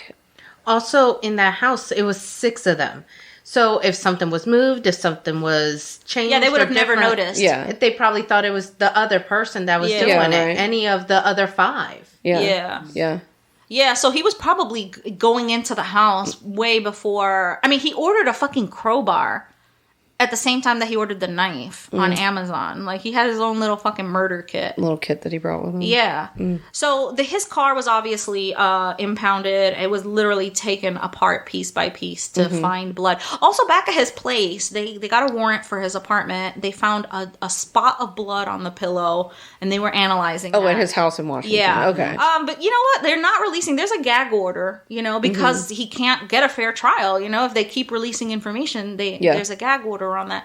So so it'll be interesting of what real information they have. Also, Kaylee, she had defensive wounds, you know what I mean? So she might have, his DNA under her fingernail. Yeah. We don't really know. We don't know yet. We don't really know the extent of the collection of evidence that they have. And that was a huge piece for people in that community, because the Moscow Police Department was not releasing anything for those few weeks. Yeah. We got nothing. And so, of course, what happens is people just speculate and get more scared and more concerned. But I always thought, they probably have a lot more than we know, and they really wouldn't release it. And just, kudos to them, because they, really stayed pretty focused in those, what do you call it? The info things with the press. Yeah, the news reports. Yeah, people were really hounding them. Yeah, local, because they allowed... So the student newspaper for the University of Idaho, they were the first ones to get, they allowed them to ask questions. They were the reporters for the university newspaper were there in the audience. Right. And then also local, I don't remember them. It's the whatever Moscow Pullman Daily News or something. They allowed our local to go first with questioning, because there were people from Fox and ABC and all this crap there. But that's asking these peers, questions, right? These are their peers, and that's so huge. The police in that region, in Moscow specifically, and then Idaho State Police. So immediately, the next day or two after everything was released, the campus and the president, they had Idaho State Police patrolling all the time. Moscow State on the campus is what I'm talking about, right? Because we didn't have any information, right? Yeah. So I would come in and I would see police patrolling all the time. They had people that would walk you to your car. They had all of that stuff there. Cool. So the local police really did stay dedicated to the community. But people were pissed off because you want to know, because you're scared, first of all. Right. And you're just why aren't they really weren't releasing things. Because it looks like they're not working. Correct. Yeah. And then they're this, even people from there, they're this is a tiny town with this tiny police department that never has, I don't think they had a murder, or they haven't had one in 20 years or something that. And so people were skeptical about them. Yeah. And just all of that stuff that happens when you're just scared. Yeah. But really, I didn't feel fearful being on campus. So the campus emptied out. I know we didn't talk about this, but like, so after that information was released, they allowed the students to leave. So it was the week before Thanksgiving. Yeah. Oh, yeah. The parents came and just picked their damn kids up. They were just like, we're going home. Pretty much the campus emptied out. And so it made it really creepy because it just was like the police traveling around. Yeah, it really was. And just, everyone kind of left. And it's just like, it's November. It's gray. Like, it's just kind of creepy. Yeah.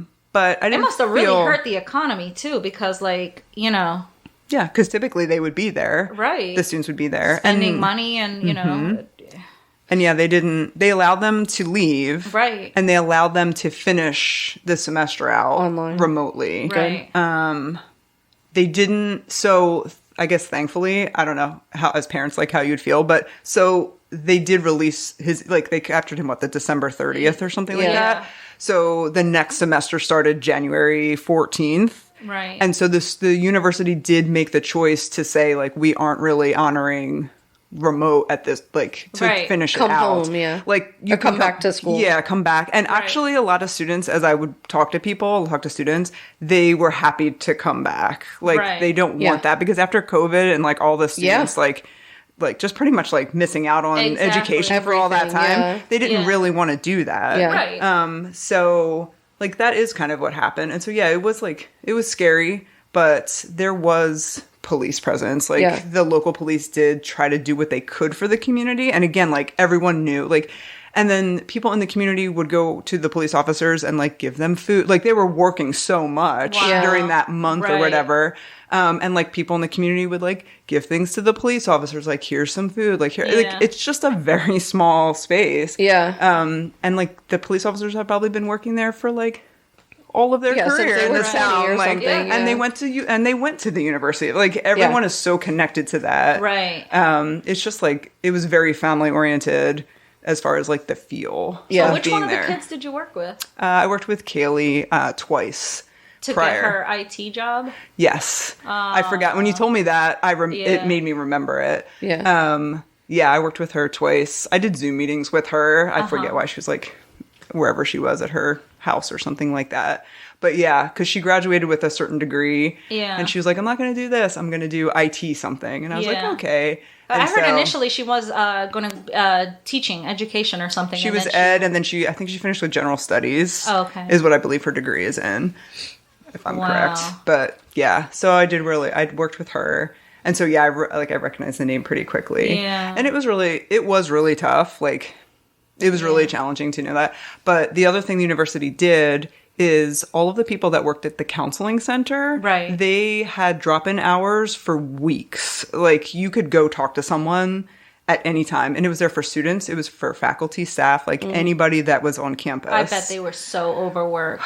It was crazy. I was really struggling after a little bit because before we knew, everyone would speculate, and it's just human nature. Yeah. And I don't mean to point fingers, but it would be rough to come into work and every day people were just talking to you about this. Yeah. And talking about these specific, and then because it's such a small community, people would hear things from this person and that person, and then they tell you, and it's all just so challenging to think about. What were the rumors? Well, about him. So Kaylee had a stalker. Then they thought it was someone from ROTC or whatever because of the weapon. They were going into stuff like that. Then someone's dog was skinned or something down the street. Well, let me just tell you that the dog was unharmed. Their dog in the house. Their dog in the house was unharmed. Yeah. Yeah, there was that, and then people. So, like I said, the police weren't releasing details, but people know people. So you're picking up bits of information everywhere. And then I would hear things about, the stab.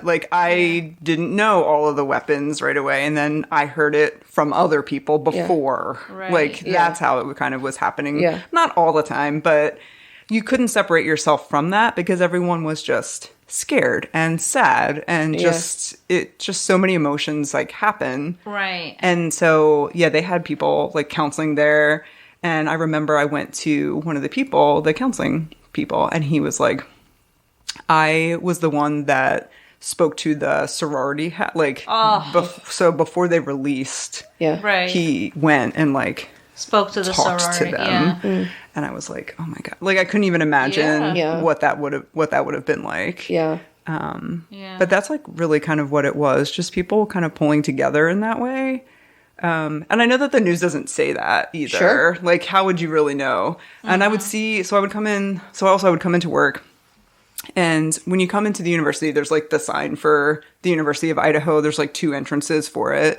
And for that, probably almost 2 months, there were just flowers and stuffed animals. Like, there's basically like whatever that's called. Like a memorial. That's it. Yeah. Thank you. There were memorials in front of both of the entrances. Ugh.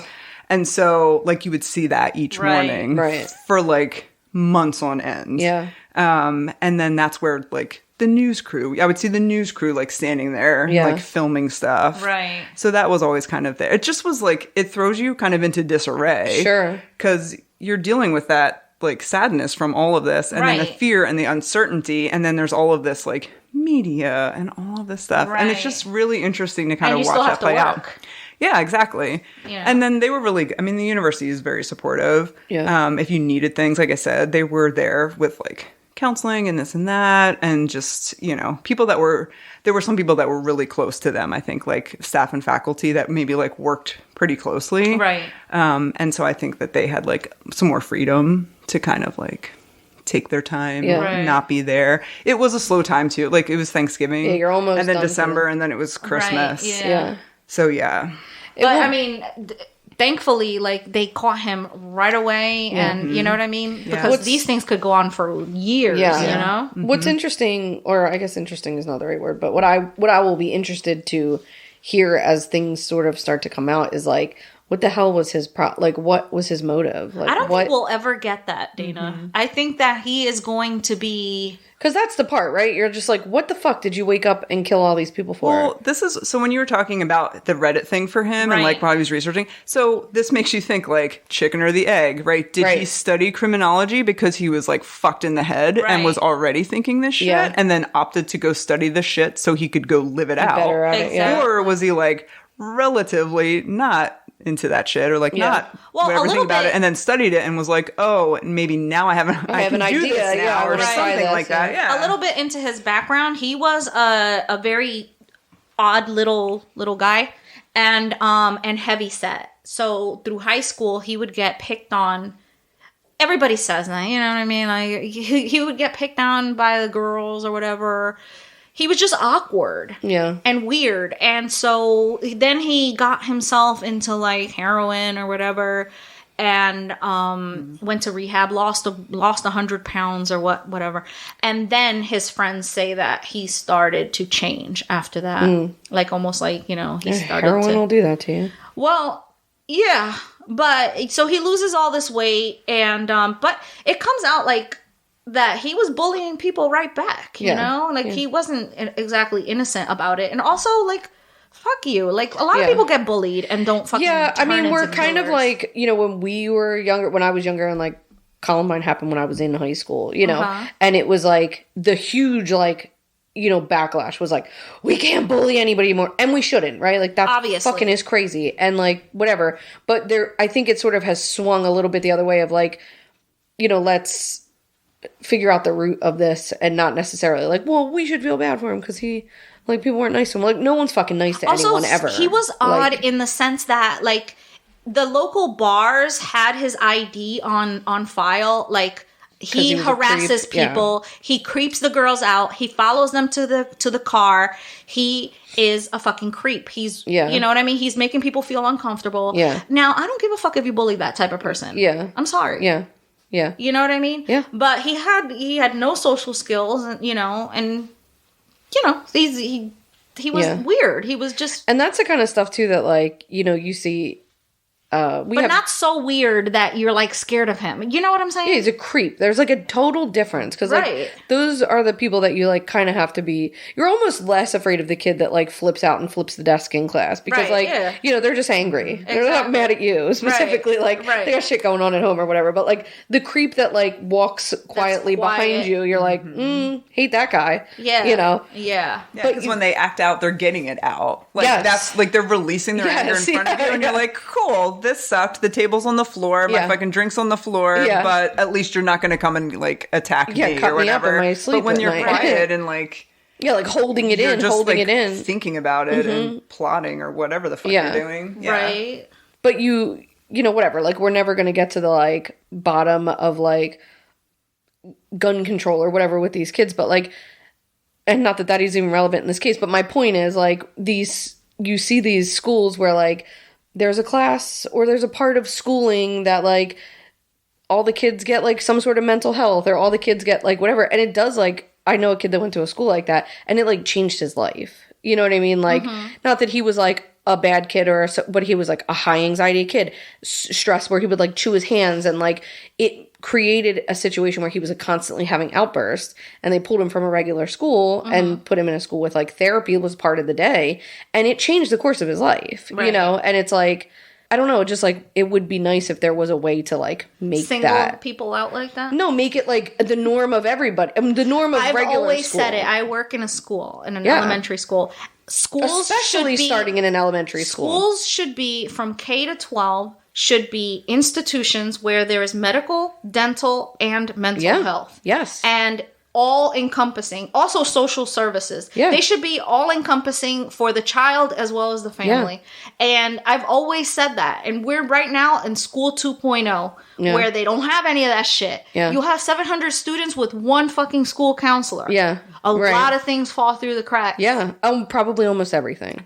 Almost everything. Probably almost everything. It's a very big sieve. Yeah. Right? We need to have school 3.0. Yeah, it would be ideal if that was, like, part of it, that you can, because, like, so my uncle is not a social worker, but he's a therapist. He's a therapist. At a college, right? So, like, you know, I talk to him all the time, and he's like, these kids will get to college, and they're like, they had never been to therapy one time, and they can't handle the school because it's, you know, they never had to go to this kind of school, blah, and they'll get to him, and they're just, like, broken little, like, shells of whatever the fuck is wrong with them. And he's like, if these kids had, you know, a little bit of help just getting there, like, they would be so much better off. Or just, like, taught to, like, recognize those feelings. Yes. You know what I mean? Like, or recognize that you, like, maybe it's time to reach out. It's or recognize, time to reach out, you know? But I don't think that was the case with Kohlberger. Honestly, I think it was more like he just saw himself as different, acted such, and then connected, you know, went into a study that I guess made him feel like, okay, this is me. Yeah. I'm on the other side of this. You know what I mean? Like, he had posted things online about feeling like a criminal. Like, he couldn't sleep at night, so he would drive the streets into the morning hours. You know what I mean? Almost like that hunter prey kind of, you know. I hate that. Yeah, he was doing that. Yeah. He was doing that. And I think he knew early on that this is going to be him.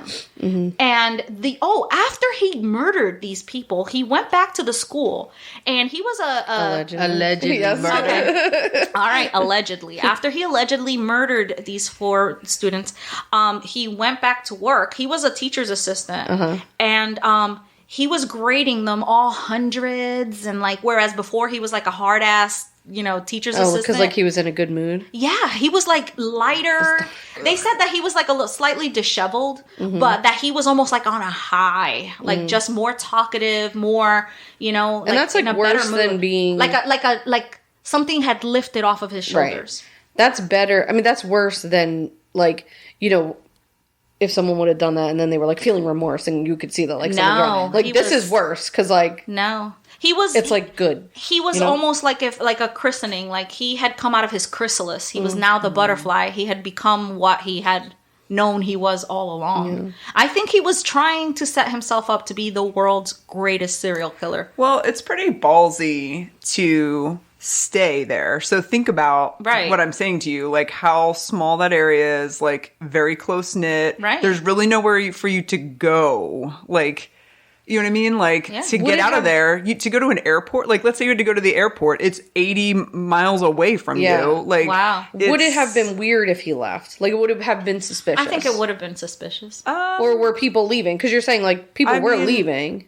People were leaving. I would say it wouldn't be suspicious, just given the fact of a university. So just that whole region is very, like, transient, I guess that's the best way, right? Yeah. Because students come in, then they're gone, then they come back, then they graduate, then this is... So there are constantly people moving from both of those places. Right. So for a PhD student or candidate or whatever he was to like just say, like if he was a TA, a teaching assistant, you said, so he had responsibilities there, but he could realistically go on to his whomever and just been like, oh, I had a family emergency. He's just a teaching assistant, so someone else is doing the stuff. Right. So it's not like he couldn't realistically like And I think go that was the elsewhere. plan. So I do think it's really bold as fuck. It is pretty fucking bold. I think it was to the plan too, because right after that he got into a altercation with the professor, and he was fired. He was let go.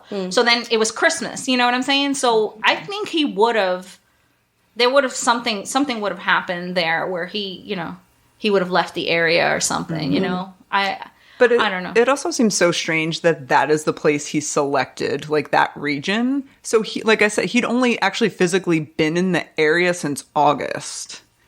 So he did that like a couple months later. Yeah. So he wasn't even physically there for that long. Yeah. But he lived over in Pennsylvania for whatever, a really long time. Yeah. Right. So what, you go out to this like... But wait, see, that's the question. That's why the detectives and everybody investigating this is like, but was he? Was he just... We just know that he was there in August, but had he been there this entire time taking classes online? There was no way to like really track him. And I guess, through investigation, through IT, through all that other stuff. The classes that he was taking them all online. So he could have been in Idaho. He could have been there that whole time. And especially since 8 months prior to the girl, the attack on these students, the house next door... or, in the vicinity, was also broken into. And like, it was just too similar, you know what I mean? But they don't know specifically when he got to Idaho. They know that there's evidence that he was physically there in August, because he was the TA or whatever. Yeah. But prior to that, he had been taking classes online there. So he could have been there in that area, or he could have been back home. He could have been anywhere, really, Interesting. Which, to what you're saying, Jamie, it's like, was he really there just a couple months prior? If so, he like saw the girls somewhere, whether it was Kaylee or Madison, or it was Xana, you know what I mean? But he specifically went to that third floor to find those two girls. He didn't know that Ethan was there. Right. He specifically went there, and then Ethan happened to get in the way, and Xana by proxy, right? So, but then he just walks past the other girl. Yeah, he like had to have seen her. Mm-hmm. He had to have seen her. She says that they saw each other. She just so what froze. the fuck? And like walked right past that's so crazy. Has always been strange to me too. Yeah. I remember hearing about that when they finally released that. Yeah, and I was like, that is really strange. I mean, she looked right into his eyes. She said that he had bushy eyebrows. That happened too. I remember that. It's strange. It makes you, I don't know. Again, all speculation, but like maybe he had this like his specific goal. Target, and whatever. And that's what he did. And so, she lucky for her, like he wasn't interested in a doing trans. That. Yeah. Like in a trans, just, And maybe he didn't see her. A trance. Not a trans. Don't say that. Oh my God. I swear to God, I think she's having a stroke. She did last week. She did that so many times, and I was like, I wasn't sure it was happening until I was editing. I'm like, yeah, she's off. Something's wrong with her brain. Wow. Oh my gosh. A trance. Trance. Yeah. English is not my first language. I knew she was gonna say that. Well, you figure. I don't know. If I murdered someone, I would assume that I had like an adrenaline or like something is happening in your body, right? Even if you're just weird and planning this, like. You can't control like what your body, how that reacts. Right. So maybe he like legit wasn't like focused on that person. But as a criminology student or PhD student for that matter, right. like, fuck, I have a dumb podcast. Like, you're not supposed to leave behind any witnesses. Like, that's kind of crazy to me that like he would have seen her or heard her, or even like say he'd been in the house, not checked every room before he left. Like, what the fuck is that? That's odd to me. Yeah. Like, that's so crazy to me. Where was the other girl that also survived? Because she was on the bottom floor. She was, you got the third floor. He came in through the second floor. Yeah. Walked past those two rooms where Xana and Ethan were, and where Dylan, the girl that was left as a witness. He goes upstairs to the third floor where he murders the two girls upstairs. comes back down and murders Ethan, who I guess was defending, the girls. Yeah. Because she heard them say, don't worry, I'll help you. Yeah. Or whatever. Because Xana's crying or whatever. Yeah. Right? Yeah. And so kills him, kills Xana, walks past Dylan, and just keeps going out the door that he came through. And who was the sixth girl? She was downstairs. Oh, sleeping. so she missed all of that. Okay, so this is the second and third floor. Gotcha. Yeah. Okay, gotcha. Yeah. Interesting. So, yeah, so that's what I'm saying. Like, so you went up, killed those two. Yep. Came back down, killed them, but then walked past her and didn't kill her. Right. It's odd. Very strange. Yeah.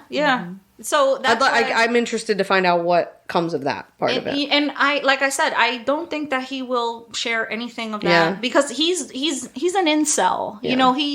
And I believe he's like a narcissist or something. And everybody that knew him talked about how he was a know-it-all and he would get into these arguments when you didn't see things his way or whatever, and thought himself the smartest person ever. So. Well, we're gonna. Well, maybe keep not the smartest. Definitely not. Well, that's what people are saying. If he was so smart, so intelligent, so well versed in the criminology world, maybe the narcissism is what kind of bit him in the end because he stayed. We keep talking about like he was in the area for all that time. Exactly. He just felt like he could get away with it. He stayed in this tiny little town. He went back the next morning to look to check out his handiwork. Yeah. Wow. It's really interesting. I wonder how disappointed he was when he drove past called at 9:30 and nobody had, Mm-hmm. Yeah, he was like, or maybe waiting. that's why that was, he like, left part her of the thrill or alive something. because he wanted them to call right away. Who knows? Like. Let me just tell you that I don't know if they're going to allow cameras in the courtroom, but that'll be... People will be watching that. That'll if they be... do. Yeah. That'll be an interesting watch for sure. Yeah. And the sad thing is that, if they go with the death penalty, he can drag this out and the families will just never get any rest. Yeah. I don't know how I feel about that. Yeah, it's interesting to hear about the firing squad, kind of. Yeah. Right. I can see that sort of being an option there. Right. There's a girl on TikTok whose niece was murdered. She was like a child, like 8 or 9 years old or something. And her brother and sister-in-law, she talks about the death penalty. Right. Because the death penalty was on the table for the guy that killed the kid. And she said, like, they pulled the death penalty off. It was up to them. It was up to the family in the end. And they pulled it because the family just couldn't keep, like, rehashing it over and over and over. I mean, they show you the pictures every time. And so she has changed her position. Like, she talks about the death penalty on her TikTok. Like, that's what her page is about. And people argue with her all the time, like, "Whoa!" And she's like, "Yeah, but you've never lived it. Like, I had to watch my brother and sister like, over and over and over, like, talk about what happened to their little child, right? And you just can't really have an opinion until you go through something like that. Oh yeah, because every time they appeal, they have to go through the process all over again. So it's not like they go to jail and they appeal and the family isn't brought back to rehash it. Yeah. Right. It's consistent cycle. Over. And for years, for 15, 20 years. Until they exhaust all their appeals. Yes. Well, then you know that his staying silent, taking a silent plea, I think it's called, or standing plea or whatever, where he didn't say whether he was guilty or not, is because he's probably thinking this, He's going to have to play the long game. If he loses this case... Which is so part of that narcissistic, if he loses this case, it's the firing squad for him. If he pleads guilty, there won't be a trial, which means that his handiwork won't be noticed, you know what I mean? Because he wants to be famous. His handiwork won't be talked about, and he'll get life in prison or whatever. Right now, he's in solitary confinement. He's in solitary. That's what I heard too. In just the county jail. No. Yeah. Yeah. Interesting. Yeah. So the other thing I think is something that we would all discuss is the house. So it's a college town. That was a rental property. Course, it's an apartment. There's that's pretty much what that area is, apartments for rent. And so I remember that apartment had a waiting list years. I'm sure there's a shortage of housing in that area. And so I remember talking to people that I worked with, and I was like, there's no way they're ever going to be able to rent this property out. Probably not even on that street. No. So just, I read it, I don't know, a little while ago. So the university purchased that. That's cool. Yeah, they're going to make it like a memorial or something. That's cool. So like it never will be. Yeah, That's like cool. I couldn't imagine. That's such a good deed. Also, That is such a good deed. Yeah, the university. Sounds like a they good- bought it a while ago. It sounds like kind of a good school, like a great community at least. It is. No, I mean, yes. Like, so yes, the school's really good. The community is very strong. And, the president of it was really emotional too, but the president of the university was at all of those press conferences too. And you could hear it. Like, I mean, I've seen him a bunch. Like, I know who he is and whatever, but, like he was really distraught. Like if you watch some of that, I mean, he really felt it. And so many other people did too. And so it doesn't really surprise me that they did that. Right. Other students did things. So I have like one of the a bracelet with the names of them. I've got stickers like with the students' names. Like all of these things were made, and then like money was raised for the family. Good. They televised or they not the memorial, the candle, the ceremony, the vigil, like they streamed that. Because they weren't all from that area as well. So like that was kind of a big thing. And so many students were there for that too. I bet. So God, that's so tough. Yeah. That's awful. And it's not, I think, what's the student body there? Like 10,000? So not huge. Yeah. But well, let me just tell you that this must have lived in this man's fantasy world since probably childhood. Because I think one of his sisters, I heard somewhere that one of his sisters did like a little scary movie thing where she played one of 4 college students that were killed or something. That's crazy. Yeah, I think I heard that. You were saying one of his sisters lost her job? Yeah. So his family they have put out a letter saying that, put out a statement saying that while they, feel bad for the families and everything, and, they have a right to justice, and to put their son on trial, basically, that they're going to stand by him until all this, comes out, and that he was a loving son and whatever. But, his sister lost her job in the mental health field. I think she was Why, I wonder? I mean, if you're a counselor or something, if you are in the mental health field and this is all publicized and your name is Kohlberger or something, this could cause people, you know what I mean, to not trust you. You know what I'm saying? Like, especially if you're giving out mental health, advice and therapy and stuff like that. It's just, I suppose. Nobody wants to be linked to that, That sucks. Yeah, that sucks. It's bad publicity for people, I get that. Yeah, so... I mean, it sucks, but I get that. And it's something that's going to be so televised and so, Yeah. So, yeah, that's it. That's the story. Sad as it is, it's still playing out. The families are just amazing in all of this. They've really, like, gathered together. Maddie and Kaylee's family... they were like sisters. Like they would take that girl on vacation all the time with them, and they were just like like sisters, you know. So so they're co-mourning, and then Xana's family and her boyfriend's family. They've all been very. They seem to be people that have a good head on their shoulders, that are taking this and doing the best they can with it, and just probably really receiving a lot of support. Yeah, that's good. So, I mean, they have other kids, too. You can't, like, let your life fall apart, too. Yeah. Especially when you have other kids. So, yeah, that's the story. That's it for now. Yeah. And, oh, my God, if I can say one thing, I urge people, if you are having dark thoughts, if you, get some help, get some help. Try to work those feelings out. Yeah. It helps. Yeah, I think it does. So. Yeah, I think so too. And if it's not helping, keep looking, because you're going to connect with somebody. Yeah. Look at Nid. Look at me. Look how far she's come. I mean, it's not funny. All right. I mean, they did medicate her. Yeah. You would think I'm on horse tranquilizers or something. Just about. Although I am sleeping a lot. That was like the biggest problem for you too. I wasn't sleeping. Yeah. No, I'm sleeping a lot. I love that for you. A little too much anyway. So to the point where I have like marks from my hammock. I have like Why are you sleeping outside? Because I want to be in nature. They say it's good for your like dopamine and let's all go that camping other stuff. Girl, get out of here.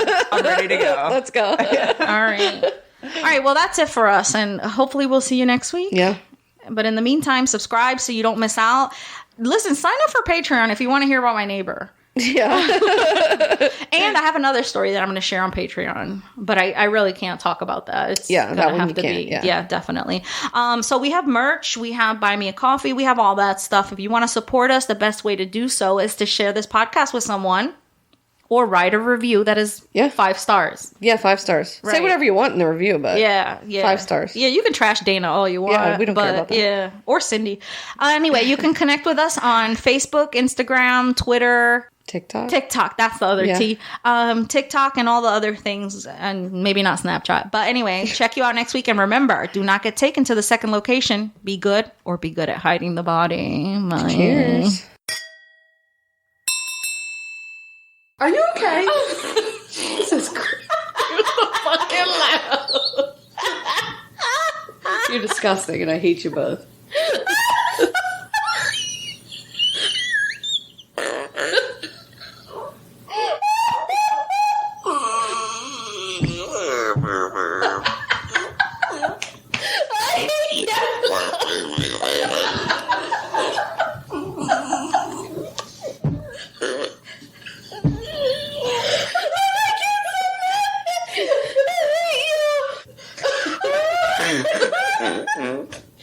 Oh, God. I'm crying. Oh, my God. And holding my pee because I almost